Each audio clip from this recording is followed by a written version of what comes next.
Hello,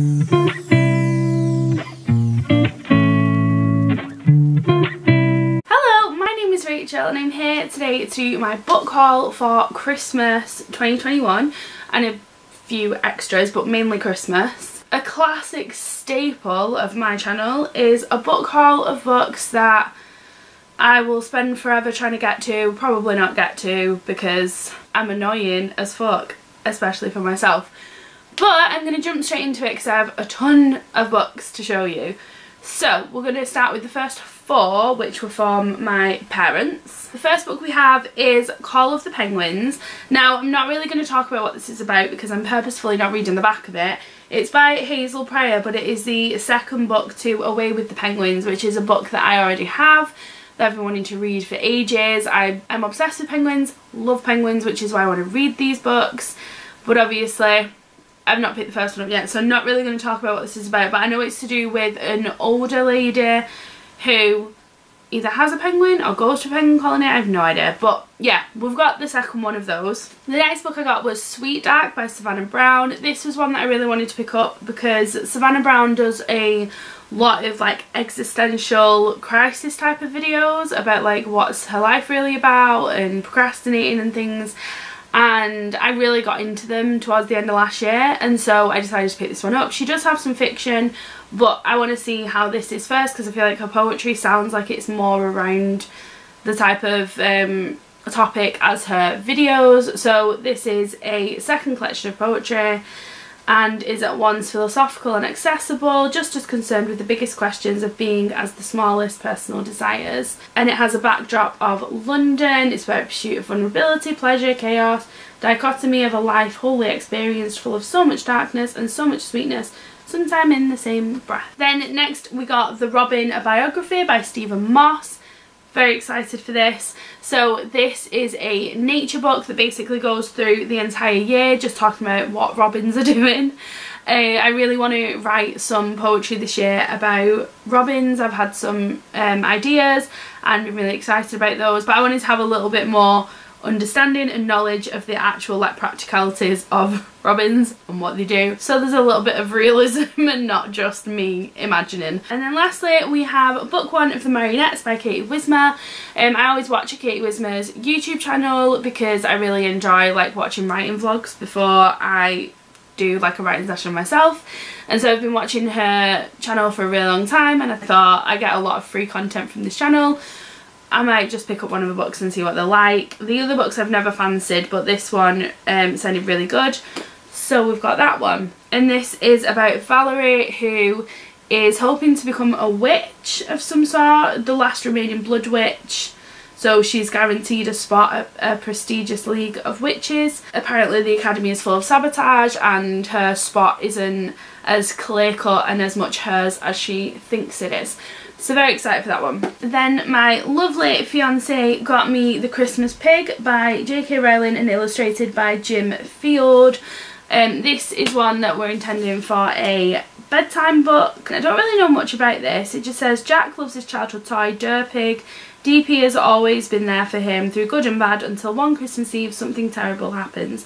DP is lost, but Christmas Eve is a night for miracles and lost causes, a night when all things can come to life, even toys. So that's that one. I'm excited for this. I don't know whether we're actually going to read this now or maybe save it till next December and read it then. But yeah, we read books when we go to sleep together. It's a really good way to stop me from going on my phone. Pretty cheesy, but we do that anyway. Then we've got the books from my best friend, who got me quite a few little gems. So I'm going to start with the ones that I've already read, and then I'll talk about the ones that I've not read yet, because they're all like very little like zine things, because we have been to Thought Bubble together before and I couldn't go this year because I was at Comic-Con in Liverpool, and she still went to Thought Bubble and ended up picking most of my presents up from there, which was amazing because I really did want to go, and I kind of wish I went over Comic-Con because it wasn't like the best thing ever. So we've got Autumn Wild. This is a Kristyna Backyenski book. I really love her books. I've read quite a few now. And this one just goes through a load of plants that are around in autumn and the different things you can do with them, different teas you can make, medicines and things like that. It's just a really, really adorable little like 2-minute read, but I really, really loved it. Then we have Our Super Canadian Adventure, and this is by Sarah Graley and Steph Yearnings.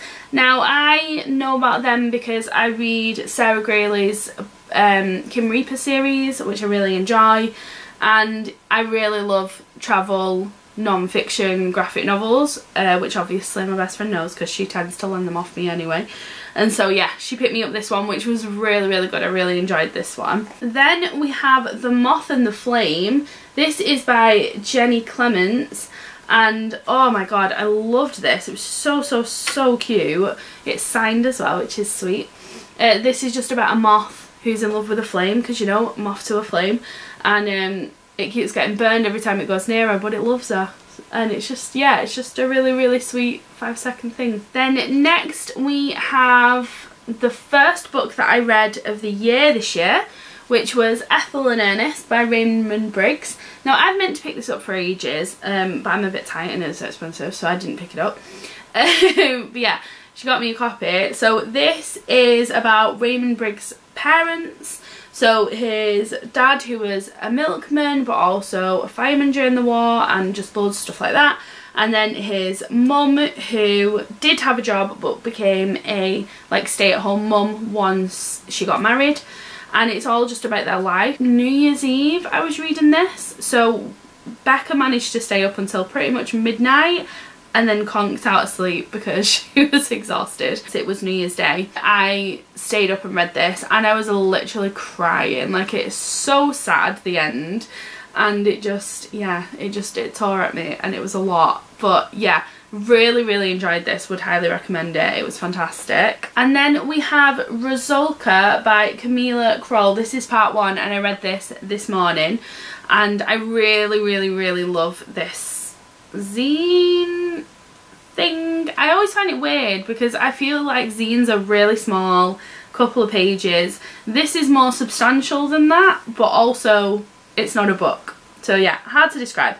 But this is really fantastic. So this is based around, Kamila Krol is basically, I think she's Polish, and Rusalka is a like mythical person from Polish folklore, and she's in a lot of like paintings and things. There's some stories about her as well, and she kind of used some of the folklore and stories she knew and also like fictionalized a bit into making this little storybook, which is honestly beautiful. Like, the artwork in here is phenomenal, and it all has the same like greeny blue wash beneath it, which really matches because she is like a water spirit. This is phenomenal. I would really highly recommend this one. And then the last 2 books she got me I haven't got to yet, but I'm very excited to. So the first is volume 1 of The Pauper's Prince, and this is by Rebecca Burgess. So this says, Alfred is an autistic prince struggling to fit in within high society and find a suitable husband before he becomes king. John is an impoverished commoner determined to use his new job at the palace to help kickstart a revolution for the working people. Both feel like outsiders, but will they find each other as they navigate the world of aristocrats? Pauper's Prince is a fun, fluffy, Regency style fantasy exploring queer romance, autism and very extravagant costumes. That sounds right on my alley. Maybe like The Prince and the Dressmaker? Princess and the Dressmaker. Like Heartstopper, like I'm getting those kind of vibes, and that's the kind of vibes that I like in my books. And the art style looks really cutesy in here, so I'm excited for that. And then the last book she got me is Fanfare Presents 24/7, and says 1 day, 7 artists, 7 comics and 1 book. Now the main reason she got me this is because Kristyna Backyenski's in it, which is the one that I mentioned before with Autumn Wild. I really like her little zines and things that she does, and so that's the main reason that she got me this one. And I'm super excited because obviously she's in it, but there's also Dan Berry, Joe Desi, Warwick Johnson Cadwell, Sarah McIntyre, Fumio Obata and Jack Teagle, all people who I've never read anything by. So I'm excited to pick up some new stuff as well and see if I find anyone I like. I'm really excited to read this one. And then the last 2 things she got me were little bookmarks. So she got me a little Heartstopper bookmark. This is from volume 3. And then this little witchy one, which I'm obsessed with, and is also by Kristyna Backyenski. So good shout, because obviously I've mentioned I like her. Okay, so next we have one of my other friends who is just such a star and got me some books. So the first one that she got me is Sally Rooney's Beautiful World, Where Are You? So I've not read anything by Sally Rooney, but I now own every single one of her books. So I think this year is going to be the year where I start reading Sally Rooney. Maybe I read everything in a year, who knows. This one I'm super excited for. I was actually looking at it already in the shop and then I was like, no, don't buy it, it's Christmas, like blah blah blah blah blah, and I'm so glad because someone did actually get it me. This says Alice, a novelist, meets Felix, who works in a warehouse, and asks him if he'd like to travel to Rome with her. In Dublin, her best friend Eileen is getting over a breakup and slips back into flirting with Simon, a man she has known since childhood. Alice, Felix, Eileen and Simon are still young, but life is catching up with them. They desire each other. They delude each other. They worry about sex and friendship and the world they live in. Are they standing in the last lighted room before the darkness, bearing witness to something? Will they find a way to believe in a beautiful world? The thing that shocked me is I opened that and seen these amazing end papers. Like, is this a joke? They're the most beautiful things I've ever seen. So yeah, I'm really excited for this book, and I am excited to read Sally Rooney. I think I'd enjoy her work because I don't mind having people I don't like in books, and I've given books 5 stars where they've had an unlikable protagonist or whatever. It doesn't really bother me, and I know that that's one of the main things that people say about her books, is that they don't like the characters and so it makes them not like the book. So yeah, I'm kind of having high hopes, and we'll see how the Sally Rooney year goes. I'm going to nickname it the Sally Rooney year, and I'm going to try and pick some Sally Rooney up. And then the next book I got, so I'm going to show you it with another book as well. This is the last book she got me, and it was The Man Who Died Twice by Richard Oseman. I'm not looking at anything to do with this book because basically she gave it me and was like, I had no idea if you'd have the first one, because she knows I read a lot, but I haven't been reading a lot, obviously. That's why I've not really made any videos. So she didn't get me the first one, she got me the second one, but she said like, go and buy the first one. It's really good. Slight interruption, but I really need some tea. I forgot how much talking's involved when you do these videos. It's just like a mile a minute talking. She got me this one. I'm not looking at anything to do with it, but the main reason she got it me is because I got her into reading last year because I got her a book that features Taylor Swift very heavily and was like, this is a Nat book, I have to give her this. And I gave it for Christmas and she was like, this has really got me into reading for the year, so I wanted to get you a book that I really liked, that I thought would like, oh my god, she'd love it, she'd be like furiously reading it. And she said that these books really made her giggle and she really enjoyed them. So that's why she got them me. So in keeping with that, obviously, I bought the first one. So this is The Thursday Murder Club by Richard Oseman, and this says on the back, in a peasement retirement village, 4 unlikely friends meet up once a week to investigate unsolved murders. And basically a brutal killing happens in their like village or neighbourhood or whatever, and suddenly they're doing their little trying to solve mysteries, but it's an actual real crime that's happened around them.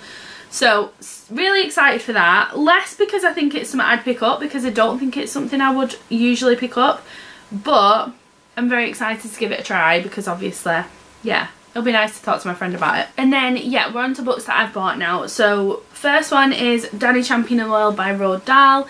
This is a special edition that the Roald Dahl Museum have been doing, and this is number 207 out of 1,000. These are special editions that the Roald Dahl Museum does. I actually was lucky enough to go to the Roald Dahl Museum with my best friend a few years ago, and it was amazing.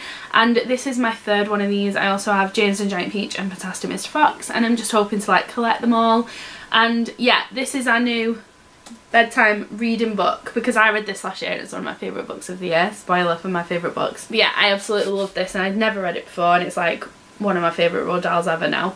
So I'm super excited to read this with Becca, and then she can like it too, or just, you know, get kicked out of bed for not liking it. 2 final books to talk about. So the first one is one that I put on my Christmas list, but I was pretty sure no one would get me because it came out on the 28th of December. I don't know who decided to come out with that as a publishing date when, why would you do it like 3 days after Christmas? Like, I don't understand it. Not a good marketing technique, but I bought it anyway, so, you know, maybe it works a bit. Here's to us. So there's probably no one still watching my channel from before because I haven't made a video in a year, but anyone who did watch my channel and knows, I was obsessed with What If It's Us by Becky, Albertalli and Adam Silvera. It was my favourite book ever. It's on my shelf here. Not many books that I've already read have made it to the shelves here because, like, why would I bring them? I've hardly got any shelf space. Like, I just bring books that I've not read because obviously I want to read them. But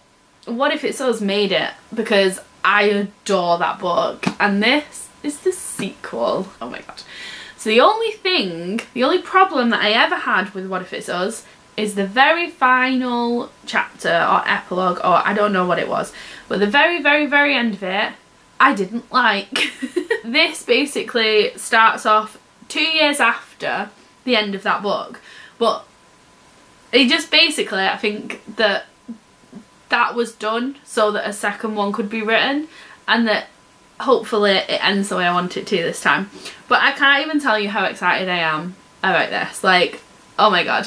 This is about Ben and Arthur, and the first one is basically a lot of like luck and the universe sending them together and putting them in these situations where they meet each other, and it's like, well, do they really like each other? Should they be together? And so that's like the basis of the first one. And so I'm not really going to talk about this one because I don't want to spoil it for anyone, but if you haven't read it, you should pick it up. I love it. I love it so much. Oh my god. I want to read it so much. It kills me. The final book is what I got at the weekend. So for New Year, we spent weekend of New Year. Was it on a weekend? Who knows when the days are, when it is New Year and Christmas. We spent like 2 to 3 days. We was in York, Leeds and Richmond.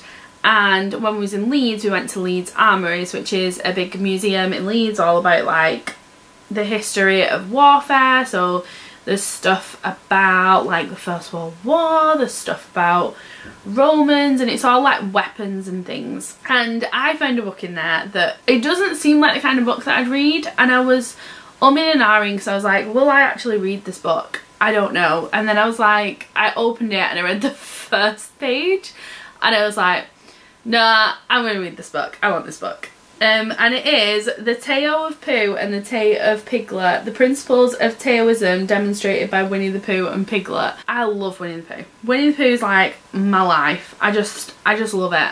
I love it so much. I still watch Winnie the Pooh. I still read Winnie the Pooh. I have a Winnie the Pooh audiobook on Audible that I listen to when I go to sleep sometimes.